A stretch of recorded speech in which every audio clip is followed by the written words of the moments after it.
नमस्कार दोस्तों, आपके अपने YouTube channel Holkar study point में आपका स्वागत है। दोस्तों आज हम बात करते हैं यानी ट्रांसफार्मर का वैद्युत बाहुबल समीकरण के बारे में बात करते हैं। तो दोस्तों जैसे बोल सकते हैं ईएमएफ इक्वेशन ऑफ बोल सकते हैं ट्रांसफार्मर, यानी दोस्तों बोल सकते हैं दोस्तों जो भी ट्रांसफार्मर का जो ईएमएफ इक्वेशन होता है यानी हमें किस कंडीशन से हमें ज्ञात करना होता है। तो इसका सबसे पहले मैं बात करूँगा ट्रांसफार्मर के ईएमएफ इक्वेशन के बारे में। दोस्तों ये दिखाया गया है, दोस्तों ट्रांसफार्मर दिखाया गया है तुम्हारा, ट्रांसफार्मर के तुम्हारे यानी प्रोसेस दिखाया गया है। और इसमें दोस्तों ये ट्रांसफार्मर की दोस्तों प्राइमरी वाइंडिंग है, दोस्तों ये दोस्तों सेकेंडरी वाइंडिंग है। अब इसमें मुझे देखना है दोस्तों प्राइमरी वाइंडिंग में दोस्तों टर्नों की संख्या N1 है और सेकेंडरी वाइंडिंग में दोस्तों टर्नों की संख्या कितनी है दोस्तों N2 है। और इसी कंडीशन से दोस्तों जो ट्रांसफार्मर की जो प्राइमरी वाइंडिंग में दोस्तों ये वोल्टेज हैं तुम्हारे V1 है और सेकेंडरी वाइंडिंग में दोस्तों कितने वोल्टेज V2 दिखाए गए हैं। अब दोस्तों इसमें प्राइमरी वाइंडिंग में क्या है वो तुम्हारा इसमें जो टर्नों में क्या होगा तुम्हारा जो ईएमएफ जनरेट होगा तो कितना दोस्तों E1 है और सेकेंडरी वाइंडिंग में तो दोस्तों क्या तुम्हारा E2 ईएमएफ दिखाया गया है। अब इसमें दोस्तों क्या होता है ट्रांसफार्मर की कोर में यानी जैसे जैसे हमें इसमें क्या होते हैं एक धारा प्रभावित करते हैं, सप्लाई देते हैं, ऐसी कंडीशन में क्या होता है जैसे हम धारा प्रभावित करते हैं तो प्राइमरी वाइंडिंग में क्या होता है एक फ्लक्स जनरेट होता है। अब दोस्तों ये प्राइमरी वाइंडिंग में जो फ्लक्स जनरेट होता है ये सेकेंडरी वाइंडिंग से दोस्तों क्या करता है लिंक करता है, क्या करता है लिंक करता है या कोई संबंध करता है। जब ऐसी कंडीशन में दोस्तों ये फ्लक्स होगा तुम्हारा 5 मैक्सिमम कंडीशन का होगा, यानी बोल सकते हैं इसे मैक्सिमम फ्लक्स होगा। कैसा होगा दोस्तों मैक्सिमम फ्लक्स होगा, इतनी बात जरूर समझ में आई होगी। अब दोस्तों इसमें क्या तुम्हारी प्राइमरी वाइंडिंग में जो धारा प्रभावित हो रही है कितनी तुम्हारी I1 है और सेकेंडरी वाइंडिंग में जो धारा प्रभावित होगी तुम्हारी अब ये होगी दोस्तों कैसी होगी तुम्हारी I2 होगी, क्या होगी I2। अब इसमें क्या होता है जो ट्रांसफार्मर होता है जैसे जैसे हम ट्रांसफार्मर में क्या होती है प्राइमरी वाइंडिंग में क्या करते हैं एक सप्लाई देते हैं तो ऐसी कंडीशन में इसके अंदर क्या होता है एक प्रत्यावर्ती धारा क्या होता है प्रभावित होती है या बोल सकते हैं प्रत्यावर्ती धारा या एसी फ्लक्स जनरेट होता है। यानी एसी फ्लक्स जो जनरेट होगा या इसके अंदर जो प्रत्यावर्ती धारा जो उत्पन्न होगी तो ऐसी कंडीशन में जिसकी जो कोर में क्या होगा एसी फ्लक्स जनरेट होगा। यानी इसमें जो हम जैसे जैसे इसमें सप्लाई देंगे तो इसकी जो कोर है दोस्तों क्या दिया है कोर, तो कोर में क्या होगा एक एसी फ्लक्स जनरेट होगा। और एसी फ्लक्स जो जनरेट होगा तो ऐसी कंडीशन में क्या होगा यानी एसी फ्लक्स होगा तुम्हारे जो सेकेंडरी वाइंडिंग ये दोस्तों क्या दिया सेकेंडरी वाइंडिंग दिया दोस्तों और इस पर टर्नों की संख्या लिपिट हुई है तो सेकेंडरी वाइंडिंग से क्या करेगा ये लिंक करेगा, क्या बोलेगा दोस्तों लिंक करेगा। अब जैसे ही ये क्या करेगा सेकेंडरी वाइंडिंग से लिंक करेगा तो लिंक होकर क्या करेगा एक पारस्परिक प्रेरण दोस्तों होता है क्या तो कौन सा होता है तुम्हारा पारस्परिक प्रेरण द्वारा क्या होता है समान आवृत्ति पर, यानी एक पारस्परिक प्रेरण समान आवृत्ति पर यानी E2 एक ईएमएफ जनरेट होगा। यानी सेकेंडरी वाइंडिंग में क्या होगा E2 क्या होगा यानी एक ईएमएफ होगा E2 वो सेकेंडरी वाइंडिंग में क्या होगा तुम्हारा यानी एक उत्पन्न होगा। तो ऐसी कंडीशन में क्या होगा दोस्तों या प्रेरित होगा इसके अंदर। अब जैसे ही दोस्तों इसमें कैसा होगा दोस्तों समान आवृत्ति पर होगा, कैसा होगा ये समान आवृत्ति पर होगा क्योंकि ट्रांसफार्मर में आवृत्ति को ना बढ़ाता ना घटाता। ऐसी कंडीशन में दोस्तों कैसी होती है दोस्तों ट्रांसफार्मर के अंदर कैसी होती है आवृत्ति होती है समान होती है। ऐसे फ्लक्स होता है दोस्तों मैक्सिमम फ्लक्स होता है, नहीं ट्रांसफार्मर के अंदर कोई भी दोस्तों पावर को चेंज किया जा सकता है। यानी प्राइमरी वाइंडिंग में जितनी पावर होगी इतनी कंडीशन में क्या होगी सेकेंडरी वाइंडिंग में क्या होगी दोस्तों पावर होगी। अब देखा है इसमें लेकिन दोस्तों ये ट्रांसफार्मर होता है केवल वोल्टेज को क्या करता है स्टेप अप और स्टेप अप और क्या कर सकता है स्टेप डाउन कर सकता है। तो ऐसी कंडीशन में बोल सकता हूँ यानी जैसे जैसे दोस्तों प्राइमरी वाइंडिंग की बात करूँ तो प्राइमरी वाइंडिंग में क्या होगा जैसे प्राइमरी वाइंडिंग के साथ क्या करेगा दोस्तों लिंक होगा ये फ्लक्स तो लिंक होकर क्या होगा उसमें क्या होगा एक स्व पीरियड के द्वारा यानी एक सेल्फ इंडक्टेंस के द्वारा क्या होगा इसके अंदर E1 जो प्राइमरी वाइंडिंग के क्या होगा इसके अंदर क्या E1 ईएमएफ जनरेट होगा। यानी एक ईएमएफ वैद्युत वाहक पर क्या होगा इसके अंदर उत्पन्न होगा। अब ऐसी कंडीशन में क्या होगा ऐसी कंडीशन में बात करूं तो ये दोस्तों दिखाया गया है ये फ्लक्स की कंडीशन दिखाई गई है दोस्तों किसकी दिखाई गई है तुम्हारी फ्लक्स यानी 5 मैक्सिमम फ्लक्स की कंडीशन दिखाई गई है। तो अब मैंने ऐसी कंडीशन में डायग्राम में दिखाया गया दोस्तों 5 मैक्सिमम दिया तुम्हारी फ्लक्स की कंडीशन दिखाई गई है। अब ऐसी कंडीशन में क्या होगा दोस्तों जो भी जितने भी ट्रांसफार्मर बनाए जाते हैं दोस्तों ये जो बनाए जाते हैं हमारे ट्रांसफार्मर होते हैं दो प्रकार के बोल सकते हैं सीधे सीधे अपनी लैंग्वेज में स्टेप अप और स्टेप डाउन कंडीशन के होते हैं। और वैसे तो ट्रांसफार्मर को हम कई कंडीशनों से हम ज्ञात कर सकते हैं। तो सबसे पहले दोस्तों मैं ट्रांसफार्मर के ईएमएफ इक्वेशन के बारे में बात करता हूँ। तो सबसे पहले हमारा जो ट्रांसफार्मर है ये प्राइमरी वाइंडिंग दी है, ये सेकेंडरी वाइंडिंग दी है। तो जैसे इसके अंदर क्या होगा, एक उच्चतम कंडीशन का एक फ्लक्स जनरेट होगा। अब उच्चतम कंडीशन का फ्लक्स होगा या मैक्सिमम कंडीशन का एक फ्लक्स जनरेट होगा, तो प्रत्यावर्ती फ्लक्स का एक ताक्षणिक कंडीशन में क्या होगा, एक मान ज्ञात करना है हमें। ताक्षणिक कंडीशन में मान ज्ञात करने के लिए एक समीकरण हमें ज्ञात करना होगा। तो इसके लिए फाइव मैक्सिमम के लिए हम ताक्षणिक मान के लिए, इंस्टैंटेनियस मान के लिए या वैल्यू के लिए हम क्या होगा, फाइव इक्वल टू होता है दोस्तों फाइव मैक्सिमम क्या होता है, साइन ओमेगा टी। इतनी बात जरूर समझ में आई होगी। अब इसी के संबंध में इक्वेशन मैंने क्या कर लिया, फर्स्ट मान लिया। अब इसी के संबंध में क्या करता हूँ, इसके अंदर क्या होता है, एक ईएमएफ जनरेट होता है। तो इसके अंदर ई इक्वल टू क्या होगा दोस्तों, इसमें ई maximum sine omega T. Equation दोस्तों आया तुम्हारा सेकंड आया। इतनी बात जरूर समझ में आई होगी। अब देखना दोस्तों इसमें, अब हमें पता है फैराडे के वैद्युत, दोस्तों फैराडे का तुम्हारा वैद्युत चुंबकीय प्रेरण के नियमानुसार हमें ज्ञात करना है। यानी बोल सकते हैं फैराडे के वैद्युत चुंबकीय प्रेरण के नियम से। अब इसके नियम से देखना है दोस्तों, तो इसके नियम से देखना है तो ई इक्वल टू होता है दोस्तों क्या होता है, माइनस के एन डी फाइव अपन दोस्तों होता है डी टी। इतनी बात जरूर समझ में आई होगी। अब दोस्तों ये क्या है, तो फ्लक्स परिवर्तन दर का क्या करता है, विरोध करता है ऐसी कंडीशन में। अब इसमें फैराडे का फर्स्ट लॉ है दोस्तों। अब इसमें क्या होगा, इसमें जहाँ फाइव मैक्सिमम है दोस्तों, ये फाइव ही है, तो फाइव इक्वल टू होता है दोस्तों five maximum sine omega T. Equation first से रख सकते हैं फाइव की वैल्यू इसमें। यानी फैराडे के वैद्युत चुंबकीय प्रेरण के नियम में क्या कर सकते हैं, फाइव की वैल्यू हम इक्वेशन फर्स्ट से रख सकते हैं। तो ई इक्वल टू दोस्तों क्या निकल के आएगा तुम्हारा, यानी माइनस के एन क्या होगा तुम्हारा D five maximum sine omega T बट्टे क्या होगा दोस्तों डी टी। दोस्तों टी के सापेक्ष क्या करना है, हमें डिफ्रेंशिएशन करना है। क्या करना है, डिफ्रेंशिएशन करना है। तो ऐसी कंडीशन में ई इक्वल टू निकलेगा तुम्हारा माइनस के एन डी फाइव मैक्सिमम। अब दोस्तों फाइव मैक्सिमम क्या है, इसमें कॉन्स्टेंट है। तो ऐसी कंडीशन फाइव मैक्सिमम क्या होगा तुम्हारा, इसका कोसाइन ओमेगा टी का हम क्या निकालते हैं, डिफरेंशियल निकालते हैं। तो क्या निकलता है, cos omega T. Cos omega T dot क्या होगा तुम्हारा, निकलेगा तुम्हारा ओमेगा। अब दोस्तों ओमेगा निकला, ऐसी कंडीशन में क्या होगा, इसमें हमें पता है यानी कॉस ओमेगा टी क्या होता है दोस्तों, कॉस ओमेगा टी होता है तुम्हारा साइन ओमेगा टी, या बोल सकता हूँ sine pi by two minus के ओमेगा टी के बराबर होता है।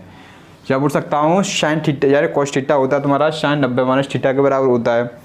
अब मुझे देखना है ऐसी कंडीशन में मैं रख सकता हूँ कॉस ओमेगा टी के स्थान पर इसे चेंज करूँ मैं, ऐसी कंडीशन में बनेगा माइनस के साइन ओमेगा टी माइनस के बन जाएगा तुम्हारा पाई बाई टू। ऐसी कंडीशन में माइनस के पदों में ज्ञात हो जाए तो माइनस से माइनस क्या होगा दोस्तों, कट जाएगा। तो ऐसी कंडीशन में क्या होगा, माइनस के एन इसका माइनस के साइन की बात करूँ तो क्या होगा तुम्हारा कटेगा। तो साइन एन फाइव मैक्सिमम साइन ओमेगा टी यानी ओमेगा दोस्तों ले लिया मुझे और निकला माइनस क्या होगा तुम्हारा साइन ओमेगा टी माइनस के पाई बाई टू। अब देखना मुझे इसमें, अब मुझे क्या करना है, ये क्वेश्चन मानने मान लिया दोस्तों, क्या मान लिया, थर्ड मान लिया। क्या मान लिया, थर्ड मान लिया। अब मुझे देखना है ऐसी कंडीशन में यानी इक्वेशन सेकंड व थर्ड से क्या करनी है, इक्वेशन सेकंड की क्या करनी है, थर्ड से क्या करनी है, तुलना करनी है। अब दोस्तों मैं लिख सकता हूँ इसमें इक्वेशन फर्स्ट की सेकंड से तुलना करने पर, सेकंड से तुलना करने पर। अब देखना तुलना करने पर हमें क्या रिजल्ट निकलेगा तुम्हारा। अब मुझे देखना है इसमें यानी ई किसके सापेक्ष तुम्हारा, ई से ई कटेगा। तो ऐसी कंडीशन ई मैक्सिमम किसके बराबर होगा दोस्तों, और साइन ओमेगा टी इसके बराबर होगा तुम्हारा। तो ऐसी कंडीशन में निकलेगा दोस्तों क्या निकलेगा तुम्हारा, यानी E maximum is equal to क्या निकलेगा तुम्हारा एन फाइव मैक्सिमम ओमेगा। इतनी बात जरूर समझ में आई होगी दोस्तों। अब मुझे देखना, मुझे E maximum is equal to दोस्तों क्या होता है हमारा, एक फॉर्मूला आपने पढ़ा होगा, यानी ई मैक्सिमम क्या बोल सकता हूँ, E R M S is equal to होता है रूट मैन स्क्वायर वैल्यू होते हैं दोस्तों, यानी वर्गवाद मूल मान होता है तुम्हारा वोल्टेज का। क्या बोल सकता हूँ, ईएमएफ का होता है तुम्हारा ई मैक्सिमम बट्टे क्या होता है √2। ऐसी कंडीशन में मैं ज्ञात करूँगा। तो ऐसी कंडीशन में ई मैक्सिमम की वैल्यू जो निकल के आएगी दोस्तों, क्या निकल के आएगी तुम्हारी ई आर एम एस गुणा √2। अब मैं रख सकता हूँ इसके स्थान पर तक दोस्तों क्या निकलेगी तुम्हारी, यानी E R M S √2 is equal to N phi M. अब दोस्तों ओमेगा इक्वल टू क्या होता है, ओमेगा इक्वल टू होता है दोस्तों 2 पाई एफ। रख सकता हूँ इसमें, तो रख सकता हूँ 2 पाई एफ। अब मुझे रखना है इसके अंदर, अब मुझे देखना है, थोड़ा और बढ़ा दूँ जगह को। अब देखना है इसमें ई आर एम एस निकालना है, तो क्या निकलेगा दोस्तों, यानी N phi maximum 2 phi F बट्टे क्या निकलेगा √2। इससे ये काटूंगा तो √2 बार कटेगा। और दोस्तों फाई का वैल्यू है तुम्हारी 3.14 होती है, इसकी वैल्यू होती है 1.414 होती है √2 की। इसका सॉल्यूशन करूंगा तो ये निकलेगा तुम्हारा E R M S equal to निकलेगा यानी √2 गुणा 3.14 और फाई मैक्सिमम एफ एन। अब इसका इसमें √2 का अगर मैं मल्टीपल होता है दोस्तों, √2 की वैल्यू होती है 1.41। इसमें ई आर एम एस जब ज्ञात करता हूँ तो ये निकलेगा तुम्हारा यानी 4.44 फाई मैक्सिमम एफ एम। इस प्रकार दोस्तों हम क्या कर सकते हैं, ट्रांसफार्मर का ईएमएफ इक्वेशन ज्ञात कर सकते हैं। इतनी बात जरूर समझ में आई होगी दोस्तों। ये क्या दोस्तों, ट्रांसफार्मर का क्या है, ईएमएफ इक्वेशन है। अब दोस्तों ट्रांसफार्मर का ये ईएमएफ इक्वेशन है, इसे हम ज्ञात कर सकते हैं। अब मुझे देखना है ऐसी कंडीशन में दोस्तों क्या हो, एक प्राइमरी वाइंडिंग होती है ट्रांसफार्मर की और दूसरी क्या होती है, सेकेंडरी वाइंडिंग होती है। तो ट्रांसफार्मर की प्राइमरी वाइंडिंग और सेकेंडरी वाइंडिंग में क्या होती है, टर्नों की संख्या कैसी होती है, भिन्न भिन्न होती है। तो टर्नों की संख्या इसमें मानूंगा मैं N1, इसमें क्या मानूंगा तुम्हारी N2 मानूंगा। तो ऐसी कंडीशन में मुझे क्या निकालना है, इसमें ट्रांसफार्मर रेशियो निकालना है। क्या निकालना है, ट्रांसफार्मर रेशियो हम निकालेंगे, किस कंडीशन से निकालेंगे। अब मुझे देखना है इसमें दोस्तों, तो सबसे पहले दोस्तों जो स्क्रीनशॉट लेना चाहें वो स्क्रीनशॉट ले सकते हैं, तो स्क्रीनशॉट ले लो। अब इसके बाद मैं बात करूँगा इसी में ट्रांसफार्मर का तुम्हारा रेशियो की बात करूँगा। अब इसमें क्या करना है, ट्रांसफार्मर की क्या तुम्हारी एक प्राइमरी वाइंडिंग है और दूसरी क्या होती है दोस्तों, सेकेंडरी वाइंडिंग होती है। अब इसमें क्या होती है, टर्नों की संख्या कैसी है, भिन्न भिन्न है। तब मैं बोल सकता हूँ, इसमें लिख सकता हूँ, तो मैं लिखूँगा इसमें, यानी हमें ज्ञात करना है जब ट्रांसफार्मर, क्या बोलूँगा, जब ट्रांसफार्मर की प्राइमरी वाइंडिंग व सेकेंडरी वाइंडिंग में टर्नों की संख्या दोस्तों कितनी है तुम्हारी, N1 व क्या हो, N2 हो। तब अब हमें दोस्तों ईएमएफ इक्वेशन तो याद करेंगे हम। तो ऐसी कंडीशन में क्या होगा दोस्तों, ईएमएफ हमारा निकला था ERMS equal to 4.44 phi F N निकला था। ऐसी कंडीशन प्राइमरी वाइंडिंग के लिए याद करेंगे तो क्या निकलेगा तुम्हारा, E1 इक्वल टू निकलेगा तुम्हारा 4.44 फाई एफ एन 1। इक्वेशन ये दोस्तों निकला तुम्हारा फर्स्ट निकला। ऐसे तुम्हारा E2 बराबर निकलेंगे तुम्हारा 4.44 phi F N 2। Equation number निकला दोस्तों सेकंड। अब क्या करना है दोस्तों, ऐसी कंडीशन में हमें पता है कि दोस्तों E1 होता है तुम्हारा किसके बराबर होता है, V1 के बराबर होता है। और E2 होता है दोस्तों किसके बराबर होता है, तुम्हारा V2 के बराबर होता है। क्योंकि ये भी क्या है, एक EMF और ये भी क्या वोल्टेज आपस में कैसे होते हैं, बराबर होते हैं। तो ऐसी कंडीशन में हम क्या करना है, ये इक्वेशन सेकंड में, इक्वेशन बोल सकता हूँ, इक्वेशन सेकंड में फर्स्ट का भाग देने पर, अब भाग देने पर तो हमें क्या निकलेगा दोस्तों, इसमें इसका भाग इसमें दें तो क्या निकलेगा तुम्हारा E2 बट्टे क्या निकलेगा E1 इजिकल टू, अब हमें पता है E2 बट्टे E1 किसके बराबर, V1 बट्टे V2। तो V1 बट्टे V2 बराबर दोस्तों, अब इसी में रख दूँ तो दोस्तों ये 4.44 से कटेगा तुम्हारा, 5 से 5 कटेगा, F से F कटेगा, क्या बनेगा दोस्तों N2 बट्टे N1। दोस्तों ये निकलेगा तुम्हारा V2 बट्टे V1। इस प्रकार दोस्तों क्या निकला तुम्हारा, ट्रांसफार्मर रेशियो निकल के आया। दोस्तों ये किसके बराबर होता है, K के बराबर होता है। किसके बराबर होता है, K के बराबर। K क्या है दोस्तों, इसमें स्थिरांक यानी कांस्टेंट होती है, वैल्यू क्या होती है दोस्तों, कांस्टेंट। अब इस प्रकार दोस्तों हम क्या निकाल सकते हैं, ट्रांसफार्मर रेशियो ज्ञात कर सकते हैं। अब हमें क्या करना है, मैंने बताया था दोस्तों, जहाँ K की वैल्यू दोस्तों, ये K तुम्हारा ट्रांसफार्मर रेशियो है। जहाँ K की वैल्यू कैसी हो तुम्हारी, यानी K की वैल्यू क्या हो, 1 से कैसी हो, अधिक हो। कैसी हो, 1 से अधिक हो। तो ऐसी कंडीशन में ट्रांसफार्मर क्या होगा दोस्तों, यानी K की वैल्यू दोस्तों कैसी हो, 1 से अधिक हो। तो ऐसी कंडीशन में क्या होगा, ट्रांसफार्मर स्टेप अप होगा दोस्तों। कैसा होगा, स्टेप अप। अब यहाँ पर K की वैल्यू क्या तुम्हारी, 1 से क्या तुम्हारी अधिक है। और जहाँ तुम्हारी थी दोस्तों, इसमें K की वैल्यू इसमें थी, K की वैल्यू कैसी है तुम्हारी, 1 से अधिक है। ऐसी कंडीशन में K की वैल्यू क्या है इसमें, यानी 1 से क्या तुम्हारी के की वैल्यू 1 से कैसी है दोस्तों, कम है। तो ऐसी कंडीशन में क्या होगा, ट्रांसफार्मर क्या होगा हमारा, स्टेप डाउन होगा। कैसा होगा, स्टेप डाउन ट्रांसफार्मर होगा। जैसे स्टेप डाउन को बोल सकते हैं तुम्हारा अपचाई ट्रांसफार्मर, और इसे बोलते हैं उच्चाई ट्रांसफार्मर स्टेप अप को। अब देखना इसमें, मैंने दोस्तों बताया तुम्हारी इतनी बात जरूर समझ में आई होगी। अब देखना इसमें धारा अनुपात के संबंध में देखना दोस्तों, यानी धारा अनुपात। अब दोस्तों धारा अनुपात लेनी है हमें, तो धारा अनुपात में हमें देखना है, धारा अनुपात में देखना है आदर्श ट्रांसफार्मर के लिए लेना है। किसके लिए लेना है दोस्तों, आदर्श ट्रांसफार्मर के लिए, आदर्श ट्रांसफार्मर के लिए। और ट्रांसफार्मर के लिए धारा अनुपात होता है तुम्हारा, यानी क्या होता है, P बराबर होता है दोस्तों VI cos फाई। तो प्राइमरी वाइंडिंग के लिए क्या हो जाएगा तुम्हारा V1 I1 क्या होगा तुम्हारा cos फाई, और सेकेंडरी वाइंडिंग के लिए क्या होगा V2 और I2 cos फाई।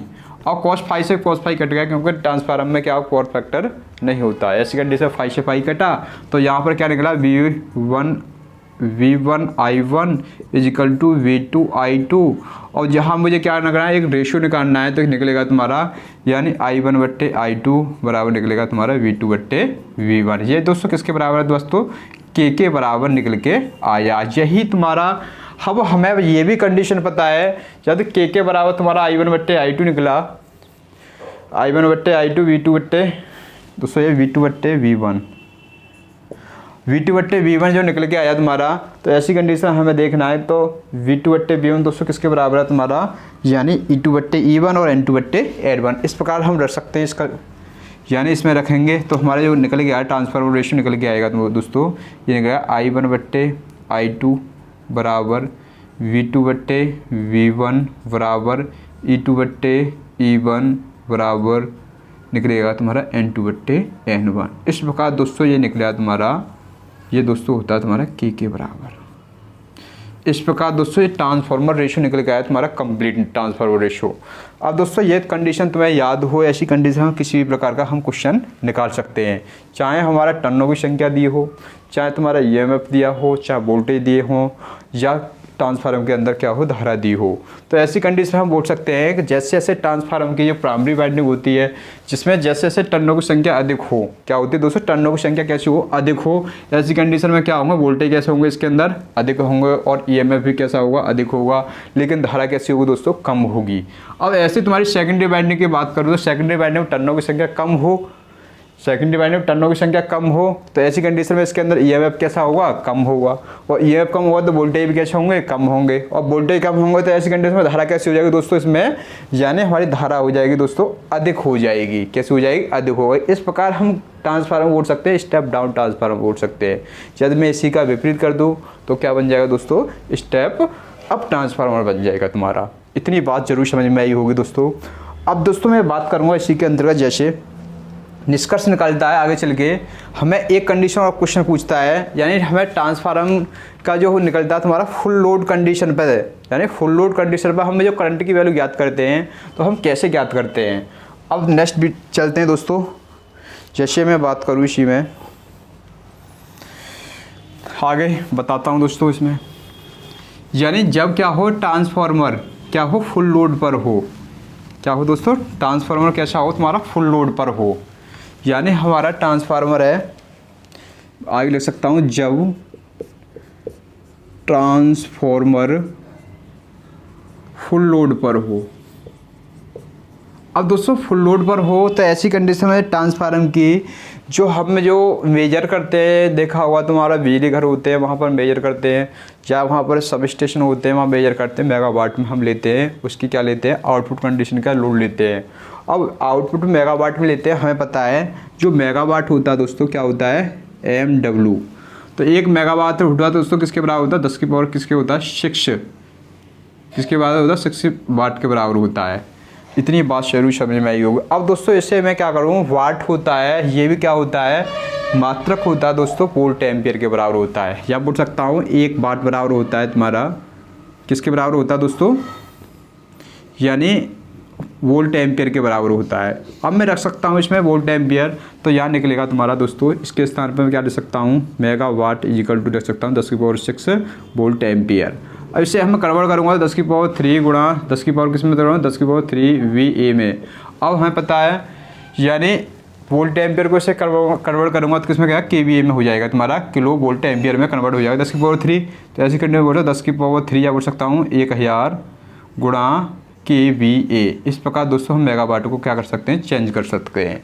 अब इस प्रकार जैसे हमें पता है दोस्तों, एक होती है पावर तुम्हारी P बराबर होता है VI होता है। अब VI होता है तो ऐसी कंडीशन में हमें देखना है तो पावर दोस्तों किस में लेते हैं, मैंने बताया था मेगावाट में। मेगावाट को हम कन्वर्ट कर दें तो ये बनेगा तुम्हारा 1000 गुणा KVA इंटू क्या बन जाएगा, बट्टे क्या बन जाएगा तुम्हारा, यानी KVA बनेगा दोस्तों पावर के बराबर होगा। तो ये किसके बराबर, पावर इजिकल टू होगा तुम्हारा V1 I1।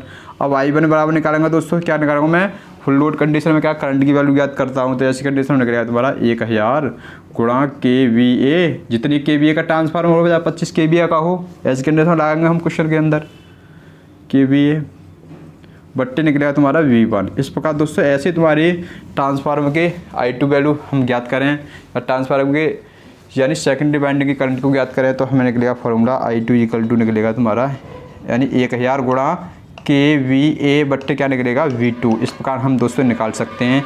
इतनी बात जरूर समझ में आई होगी। अब देखना दोस्तों, ट्रांसफार्मर मैंने बताया था यानी ट्रांसफार्मर की एक प्राइमरी वाइंडिंग होती है, सेकेंडरी वाइंडिंग होती है और इसमें प्राथमिक तथा सेकेंडरी धाराएं क्रमशः क्या होती हैं, बर्तनों की संख्या पर क्या होती हैं दोस्तों, विलोमानुपाती होती है। मैंने बताया था जो अभी रेशियो निकला था तुम्हारा, यानी जैसे जैसे धारा बढ़ती है ऐसी कंडीशन में क्या होती है, टर्नों की संख्या कैसी होगी दोस्तों, यानी कम होगी। यानी या वोल्टेज भी क्या होंगे दोस्तों, यानी धारा बढ़ती है ऐसी कंडीशन में वोल्टेज कम होंगे या टर्नों की संख्या कम होगी। जैसे ही तुम्हारी धारा की वैल्यू कम होती है, टर्नों की संख्या अधिक होगी, उस कंडीशन में वोल्टेज भी कैसे होंगे, अधिक होंगे। अब देखना है इसमें, जब दोस्तों एक ट्रांसफार्मर होता है, नोट पॉइंट इसमें बनता है एक, यानी एक नोट पॉइंट बनता है इसमें मैं बात करूं, यानी जब ट्रांसफार्मर क्या हो तुम्हारा, यानी ट्रांसफार्मर का हमें पावर फैक्टर ज्ञात करना हो, या पावर फैक्टर ट्रांसफार्मर के अंदर पावर फैक्टर नहीं हम ज्ञात कर सकते क्योंकि इसके आउटपुट पर डिपेंड करता है पावर फैक्टर। जितनी भी मशीनें लगी होती है वो उनका पावर फैक्टर हम ज्ञात करते हैं।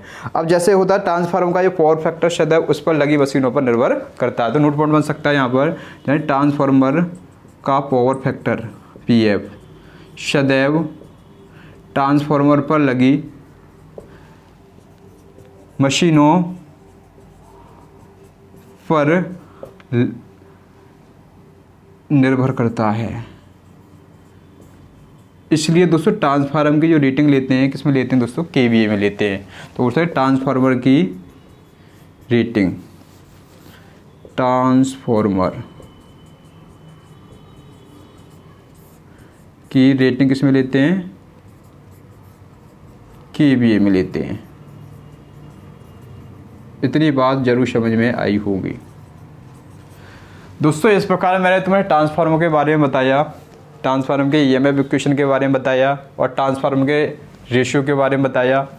और ऐसी ही वीडियो पाने के लिए दोस्तों हमारा YouTube चैनल है होलकर स्टडी पॉइंट, और होलकर स्टडी पॉइंट दिया दोस्तों, और उससे सब्सक्राइब कीजिए। अपने दोस्तों के साथ इस वीडियो को शेयर अवश्य कीजिए, शेयर भी कीजिए, जिससे तुम्हारी आने वाली नेक्स्ट वीडियो हम इसी प्रकार ट्रांसफार्मर से संबंधित वीडियो बनाएं। और दोस्तों जिस साथ साथ वीडियो को लाइक ज़रूर करें। थैंक यू दोस्तों, नेक्स्ट वीडियो में मिलते हैं। जय हिंद।